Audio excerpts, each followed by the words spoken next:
Hey everyone, we are coming to you from Boulder, Colorado. Today we're at an elevation of 5,400 feet in the middle of the Rocky Mountains. Behind me is the Flatiron Mountain Range. Exploration gives us the sense that anything is possible. Exploration leads to knowledge and understanding and means that you make the world a better place as you explore. People have always tried to leave the world a better place for future generations, and exploration is one way we can do that. Today, we will be exploring the Rocky Mountain National Park, the Calhoun Paint Mines, the National Oceanic and Atmospheric Administration Facility, and the National Renewable Energy Laboratory. We will see snowy mountains, roaming wildlife, oodoos, and rocks. We will meet scientists and engineers. During today's adventure, we will be inspired to be what we can and can't see. Before we set out on this journey, though, take a few seconds to clear your mind. John Muir, the famous naturalist, says, "Nature is ever at work, building and pulling down, creating and destroying, keeping everything whirling and flowing, allowing no rest, but in rhythmical motion, chasing everything in endless song out of one beautiful form into another." Are you ready? Let's get started.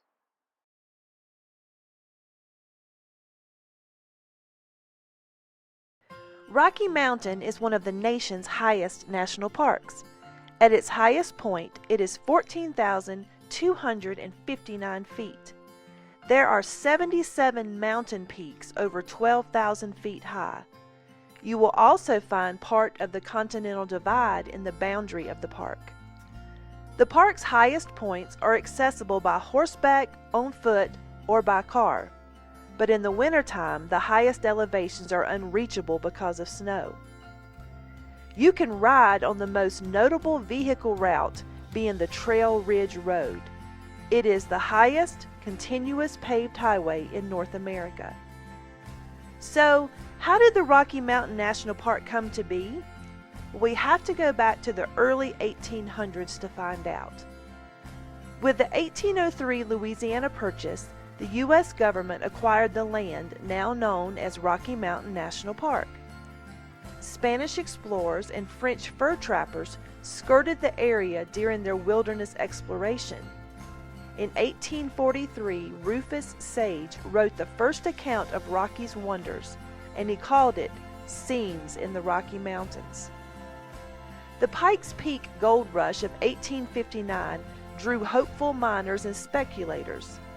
Their settlements at places like Lulu City, in what is now the northwest part of the park, only lasted a short time though.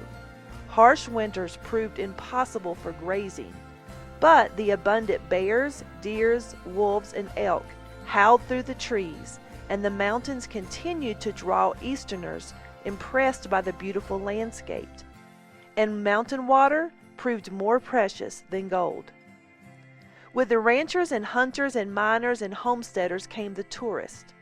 And by 1900, the growing national conservation and preservation movement led by Theodore Roosevelt, Gifford Pinchot, and John Muir advocated an appreciation for nature. So on January 26, 1915, President Woodrow Wilson signed the Rocky Mountain National Park Act. This park is beautiful all year long.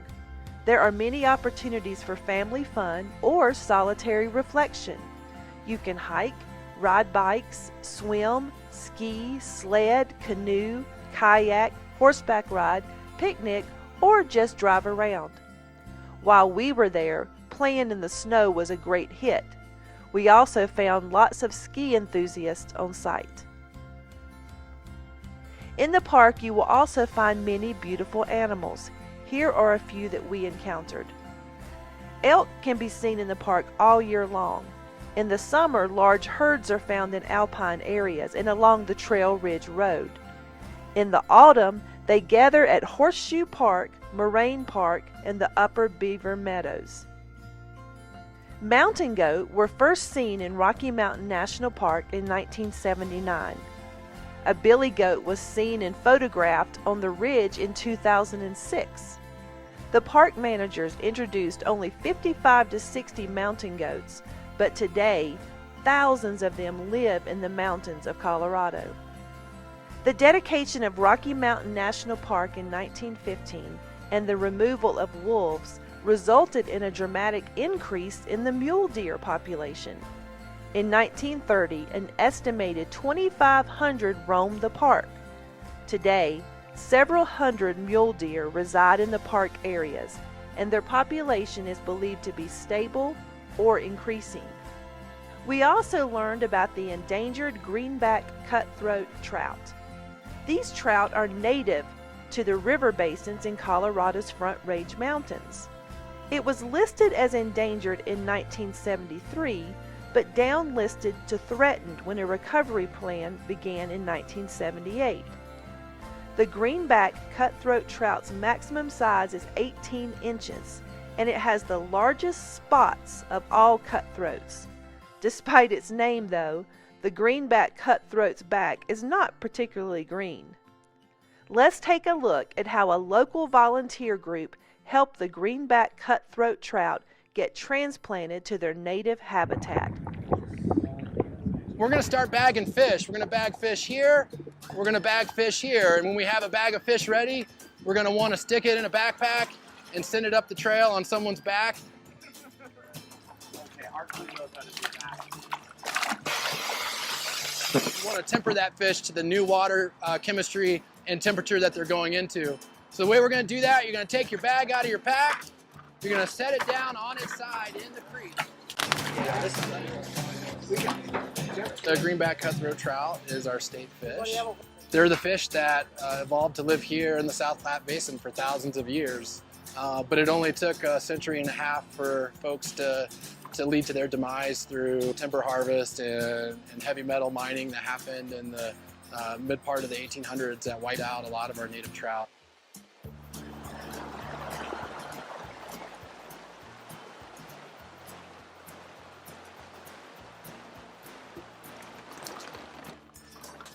We would like to see the status of greenback cutthroat trout within their native range in better shape. So Herman Gulch is one of the first streams that we're using to repopulate with these recently discovered greenback cutthroat trout.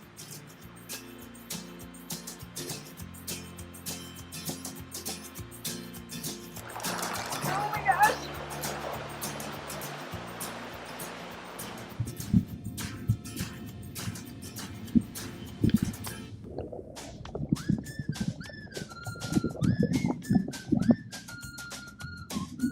Oh yeah, it feels good to know that you're actually putting native fish back in their native environment.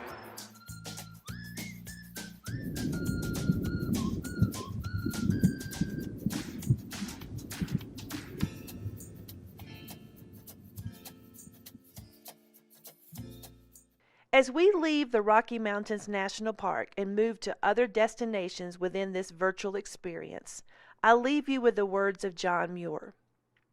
Oh, these vast, calm, measureless mountain days, days in whose light everything seems equally divine, opening 1,000 windows to show us God. How glorious a greeting the sun gives the mountains. And the rivers flow not past, but through us, thrilling, tingling, vibrating every fiber and cell of the substance of our bodies, making them glide and sing.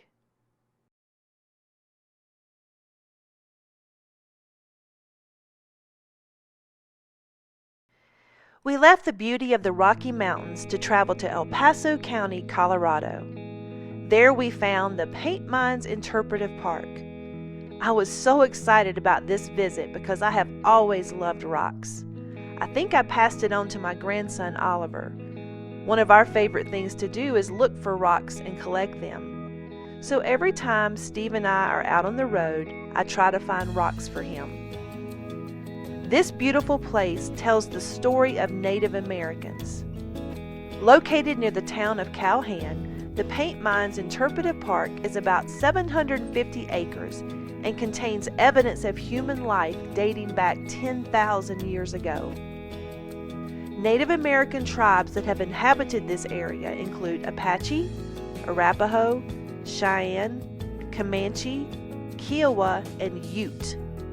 Tribes would gather clay from the area to make paints for a variety of ceramics, hence the name paint mines. As we look closer at the actual rocks and topography, we see the clay deposits, which contain iron oxides that color the clay red, yellow, and purple. In addition to their colors, the paint mines contain many striking formations. The area's soft clay erodes easily, leaving behind monoliths known as udus. An udu, also called a tent rock, fairy chimney, or earth pyramid, is a tall, thin spire of rock that protrudes from the bottom of an arid drainage basin or badland. If you want to see more udus, check out our National Parks Expedition Challenge at Bryce Canyon. We know that humans have used the paint mines area for at least 10,000 years because scientists have found many cultural deposits distributed throughout the site. At least 2 areas in the paint mines contain artifacts from the Paleo-Indian period. The majority of the prehistoric artifacts in the paint mines date to the ceramic period.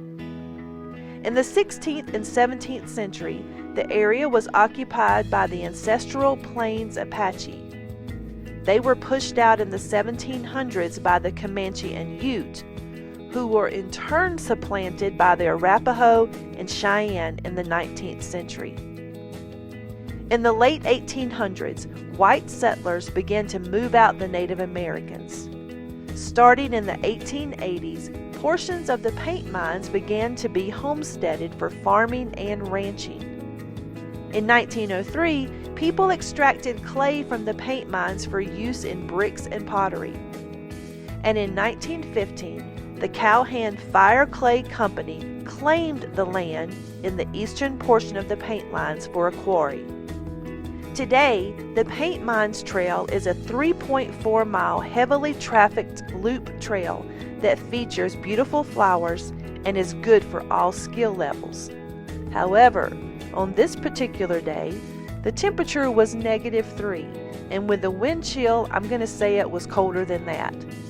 I made it for several thousand feet before having to head back to the car because I couldn't breathe. My husband Steve, though, braved the weather and filmed this beautiful footage of the paint mines.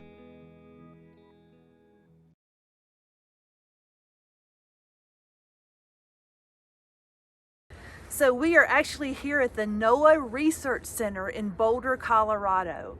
Unfortunately, because of the pandemic, we can't go inside, but we do have access to some great people that are going to talk with us, so let's go. The National Oceanic and Atmospheric Administration, NOAA, is an American scientific agency within the United States Department of Commerce. They focus on the conditions of the oceans, major waterways, and the atmosphere. Their mission is to understand and predict changes in climate, weather, oceans, and coast, and to share that knowledge and information with others. They also seek to conserve and manage coastal and marine ecosystems and resources. We were excited to visit the NOAA facility in Boulder, Colorado. As I spoke with their scientists, I learned more about their desire to change the world. Climate change has happened on Earth forever. Thousands of years ago, there was also climate change. In fact, nearly half of North America was covered by a layer of ice that was about a mile thick. And this lasted until about 15,000 years ago. So that's natural climate change. Over the long term, natural climate change has been caused by various things, like small changes in how the Earth goes around the sun, or natural slow changes in levels of greenhouse gases were another known factor. But now, we human beings are emitting so much into the atmosphere. We are emitting greenhouse gases as well as tiny particles called aerosols, like a brown cloud. These things are contributing to global climate change now at a pace much faster than natural climate change we've seen in the past. And you may hear people say, oh, it's only going to be a few degrees. But a few degrees is actually the difference between half of North America being covered by a mile-thick layer of ice or not. Except now we're going in the other direction. Now it's going to be warmer. So it's fairly certain that North America will look like a different continent in a few centuries. In fact, perhaps already in this century. We produce all different kinds of wastes. First of all, we flush toilets and we take showers. Where does that wastewater go? Well, it goes to the water treatment plant through underground pipes, where it's cleaned up and returned to rivers and oceans. But what about our trash? We recycle some plastics and aluminum. We compost our food waste. And what about the rest? Our trash goes into landfills, where it's piled up and buried for hundreds of years or more. But then we also have waste in the form of gas. Every car has a tailpipe, and what comes out of that? When we burn gasoline in our cars, CO2 gas is created, which ends up in the atmosphere. You might think it's not all that much. But think again, how many cars are there in the world? Hundreds of millions. And add to that the CO2 coming out of power plant stacks and all the other human sources of CO2. All that CO2 builds up in the atmosphere around the world, and it is the main contributor to climate change. I want to introduce you to one of my dear friends who works with NOAA. Dr. Tracy Fanera is an engineer and research scientist with a BS, ME, and PhD from the University of Florida's Department of Environmental Engineering. Tracy spent almost a decade as a project engineer designing water systems for projects around the world. She focused on sustainable design retrofit of urban areas and water treatment through storm chasing to collect data. Tracy was the design engineer on 2 nationally winning EPA design teams, and she was selected as a Presidential Management Fellow by the U.S. federal government. For the past 6 years, Tracy has been managing the Environmental Health Research Program at Mote Marine Laboratory, where she designed and developed models, tools, and programs to protect water and wildlife. At Mote, her program focused on technology development for community science programs. She developed 3 apps for publicly available environmental data reporting with over 1.6 million users. Tracy has taken on projects from contamination at military sites to design an aquaponics system for wastewater treatment in space.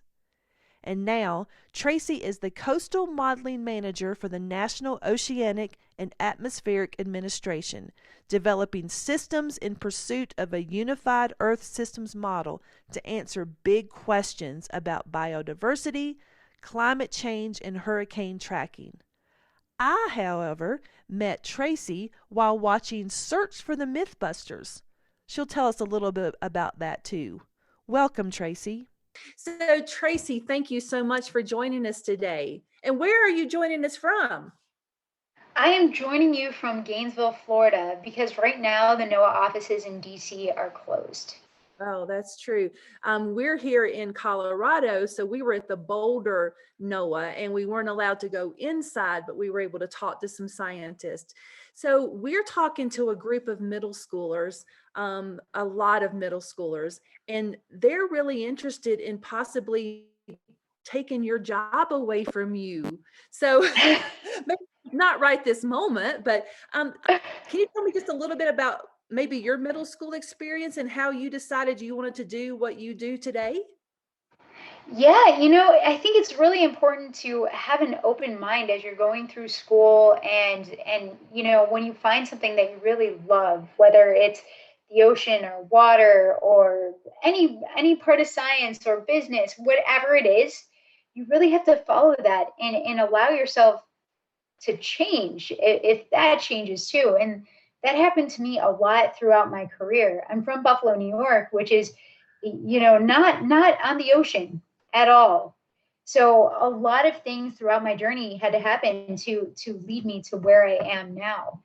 And if I, let a class like math with it, that was presented in a way one year that I didn't like, and I thought I didn't like math, I didn't let it stop me, and I think that that's the most important thing when you're going through school, is that these classes are tools to help you understand how the world works at a base level so that you can use them to advance.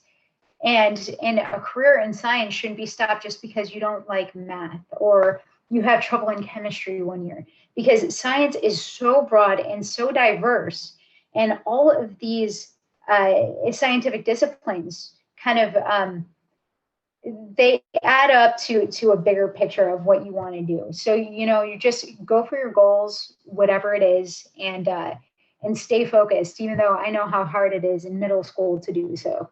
Yeah, so to me, that gives them that opportunity to say, I don't have to know what I want to do yet as a sixth, seventh, and eighth grader. I just probably need to explore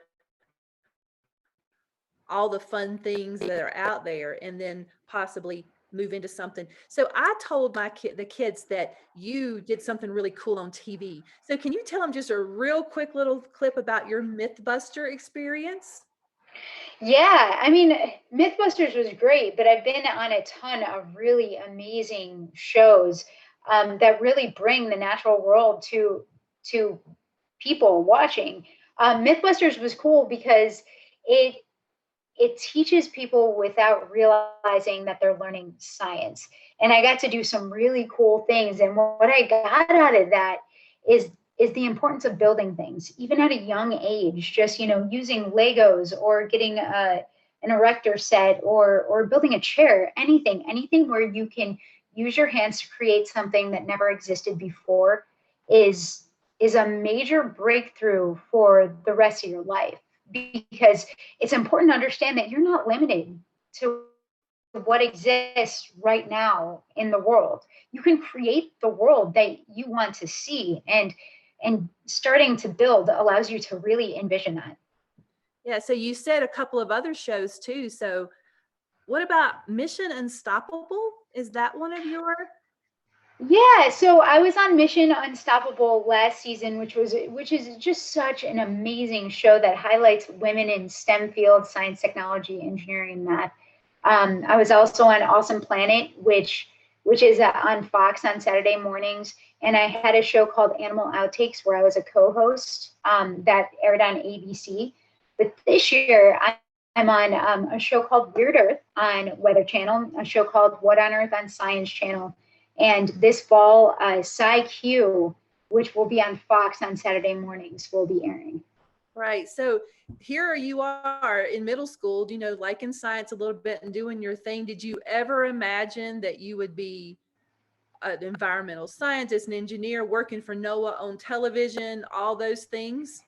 Absolutely not. I really loved sports, and that was my thing. I like science, and I did well in school too.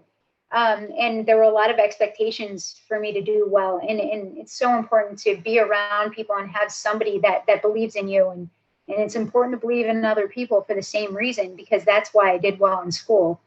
But no, I never thought that. And here's the thing, like, for anybody that it, thinks it's cool that to be on TV or anything like that, do what you love and what you do to the best of your ability, and then create a platform to bring that to the public.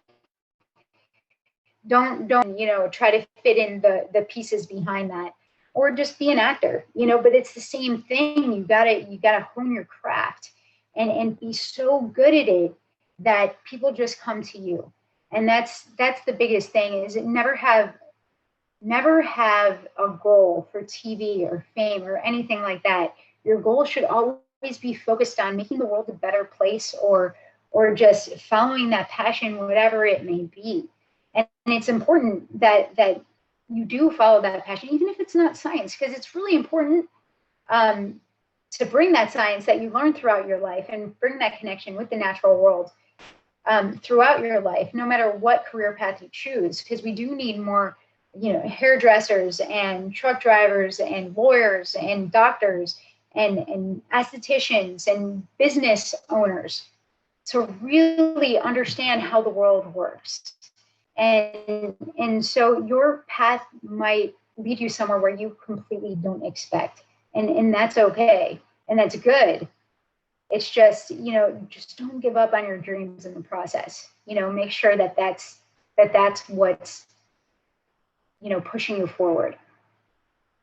So you heard that, middle schoolers. Be the best you can be.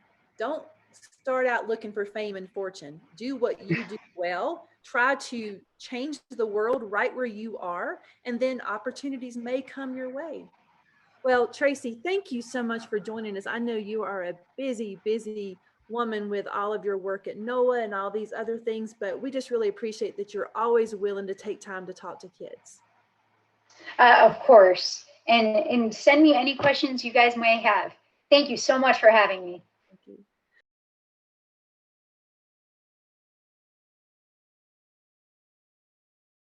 So today we're at NREL. Now this is the National Renewable Energy Laboratory, part of the U.S. Department of Energy. America's energy revolution was born while waiting in line at the gas pump. At a time when our country's energy security seemed uncertain, our leaders began to question our reliance on foreign oil. Was it possible for the United States to generate domestic, reliable, and affordable energy from clean, renewable sources?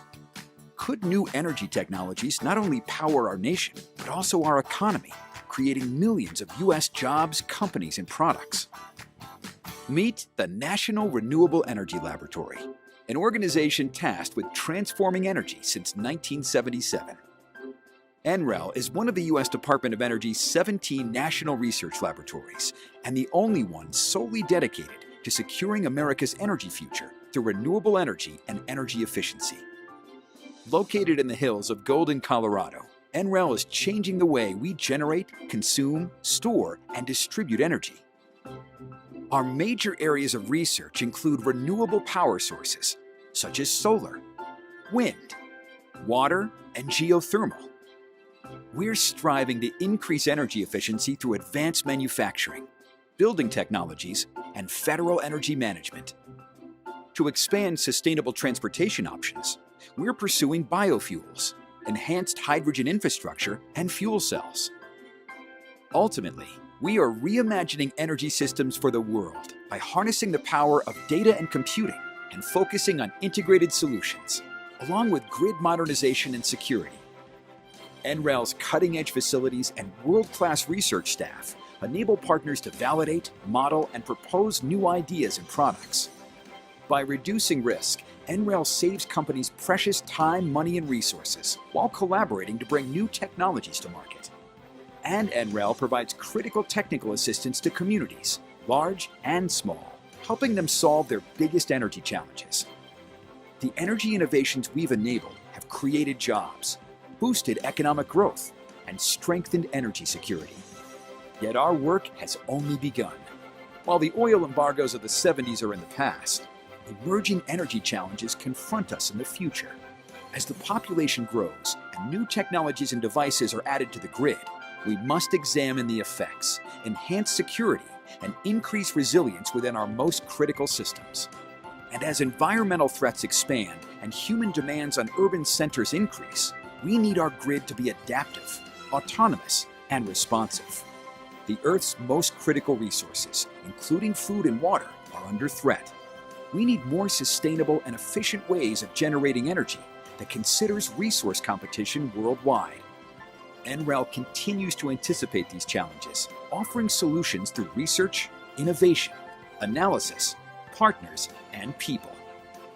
We are building the foundation of tomorrow's energy landscape and inspiring the economic growth of the future. At NREL, we are transforming energy.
Every place has a story.